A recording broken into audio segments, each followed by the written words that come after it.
Good morning. We're still here at the Keystone Dam. It sounds like they're generating a little bit of water. I hope it's not making too much noise in the background. Got a beautiful sunrise this morning. It's a Sunday. I'm going to continue with chapter 5. It says part 2 continued, basic techniques in analyzing worry. Chapter 5, how to eliminate 50% of your business worries. If you are a businessman or woman, you are probably saying to yourself right now, the title of this chapter is ridiculous.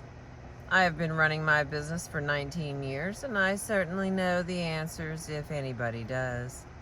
The idea of anybody trying to tell me how I can eliminate 50% of my business worries is absurd. Well, fair enough. I would have felt exactly the same way myself a few years ago if I had seen this little title on a chapter. It promises a lot, and promises are cheap. Let's be very frank about it. Maybe I won't be able to help you eliminate 50% of your business worries. In the last analysis, no one can do that except yourself. But what I can do is show you how other people have done it and leave the rest up to you.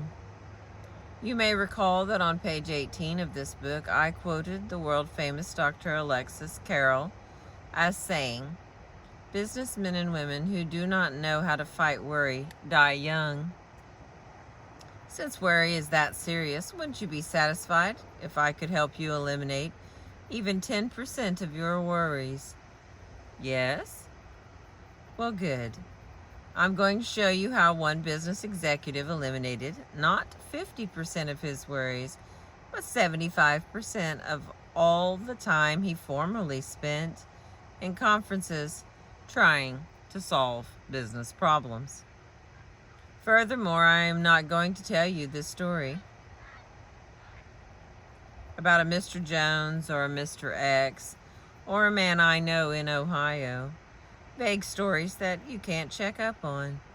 It concerns a very real person, Leon Shimkin, a partner and general manager of one of the foremost publishing houses in these United States, Simon & Schuster Rockefeller Center, New York 20, New York.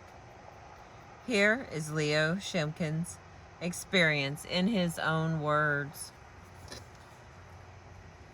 For 15 years, I spent almost half of every business day holding conferences, discussing problems. Should we do this or that, or do nothing at all? We would get tense, twist in our chairs, walk the floor, argue, and go around in circles. When night came, I would be utterly exhausted. I fully expected to go on doing this sort of thing for the rest of my life. I had been doing it for 15 years, and it never occurred to me that there was a better way of doing it. If anyone had told me that I could eliminate 3/4 of all the time I spent in those worried conferences and 3/4 of my nervous strain, I would have thought he was a wild-eyed, slap-happy, armchair optimist. Yet I devised a plan that did just that. I have been using this plan for 8 years. It has performed wonders for my efficiency, my health, and my happiness. Sounds like magic, but like all magic tricks, it is extremely simple when you see how it's done. Here is the secret. First, I immediately stopped the procedure I had been using in my conferences for 15 years. A procedure that began with my troubled associates reciting all the details of what had gone wrong and ending up by asking, "What shall we do?" Second, I made a new rule, a rule that everyone who wishes to present a problem to me must first prepare and submit a memorandum answering these 4 questions. Question 1, what is the problem? In the old days, we used to spend an hour or two in a worried conference without anyone's knowing specifically and concretely what the real problem was. We used to work ourselves into a lather, discussing our troubles, without ever troubling to write out specifically what our problem was. Question 2. What is the cause of the problem? As I look back over my career, I am appalled at the wasted hours I have spent in worried conferences without ever trying to find out clearly the conditions which lay at the root of the problem.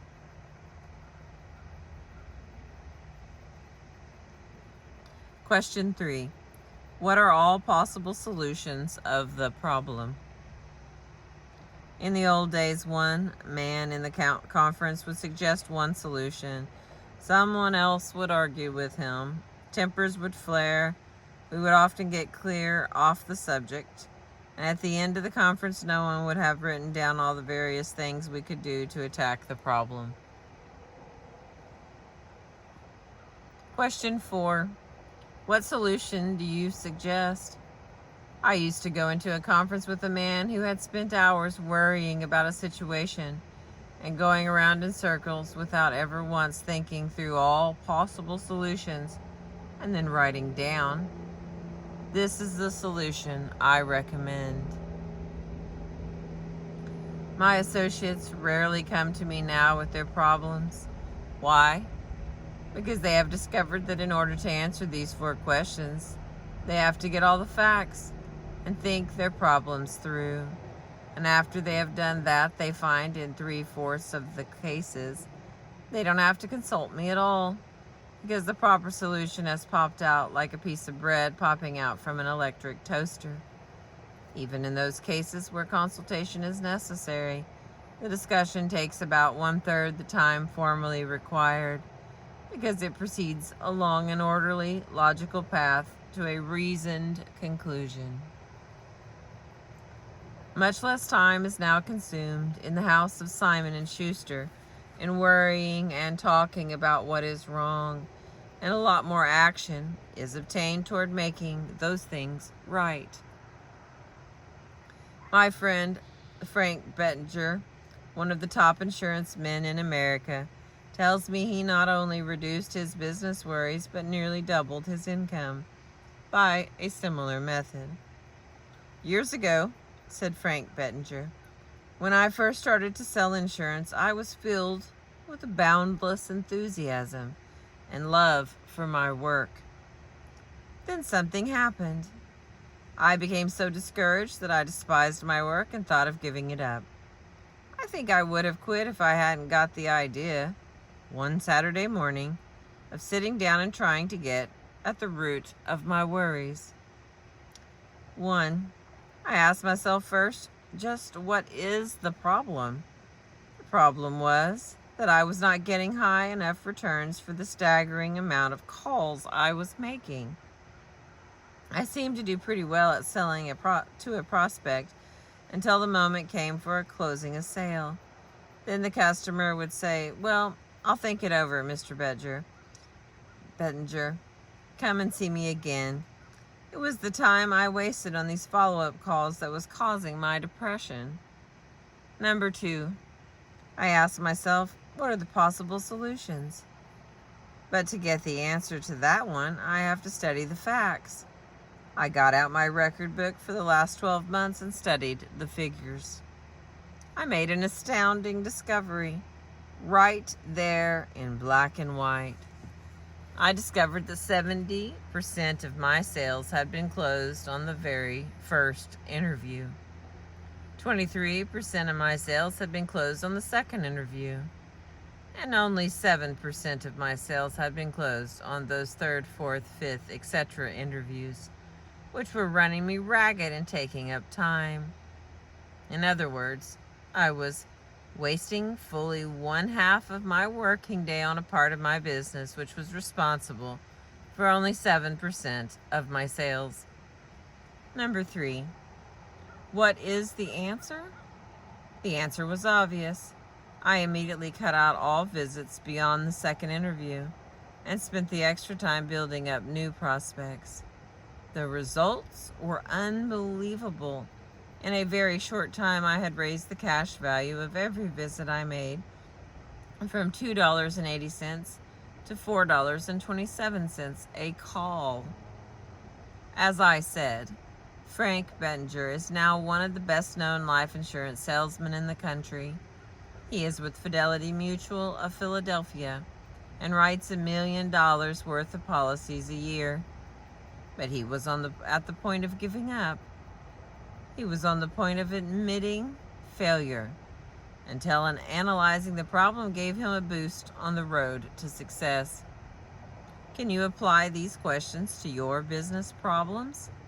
To repeat my challenge, they can reduce your worries by 50%. Here they are again. 1. What is the problem? 2. What is the cause of the problem? 3. What are all possible solutions to the problem? And 4. What solution do you suggest? Got a little note here. It says, Part 2 in a nutshell. Basic techniques in analyzing worry. Rule 1. Get the facts. Remember that Dean Hawkes of Columbia University said that half the worry in the world is caused by people trying to make decisions before they have sufficient knowledge on which to base a decision. Rule 2.